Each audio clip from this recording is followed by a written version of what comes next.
இந்த உலகத்துல நிறைய மர்மமான உயிரினங்கள் வாழுது. அதுலயும் நிறைய மர்மமான உயிரினங்கள் வாழக்கூடிய ஒரே இடம் கடல். அப்படி இந்த கடலுக்குள்ள வாழ்ற பல உயிரினங்களை பத்தி நம்மளுக்கு எதுவுமே தெரியாது. அதுல இருந்து நான் உங்களுக்கு ஒரு உயிரினத்தை பத்தி சொல்ல போறேன். இத பத்தி நீங்க ஏற்கனவே கேள்விப்பட்டிருப்பீங்க, இருந்தாலும் அதை நான் ஷார்ட்டா சொல்ல போறேன். சில மாதத்துக்கு முன்னாடி ஒரு உயிரினத்தை பத்தி இந்த உலகம் முழுக்க பேசிட்டு இருந்தாங்க. சொல்ல போனா நான் சொல்ல போற உயிரினத்தை கேட்டா நீங்களே மிரண்டுருவீங்க. அதாவது நம்ம கேள்விப்பட்ட வரைக்கும் நீலத்திமிங்கலம் தான் இந்த உலகத்துல பெரிய உயிரினம்னு நம்ம சொல்லுவோம்.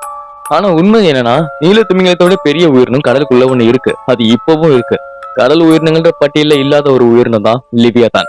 லிவியதான்ற இந்த உயிரினம் எப்படி கடலுக்குள்ள வந்துச்சு அப்படின்றத நம்ம பார்க்க போறோம். கடவுள் தான் இந்த லிவியதானை உருவாக்குனாங்கன்னு சொல்றாங்க. கடவுள் இத பயங்கரமா யோசிச்சு உருவாக்கியிருக்காங்க. இதோட தோல் பாத்தீங்கன்னா பட்டயத்தை விட ரொம்ப கூர்மையானது.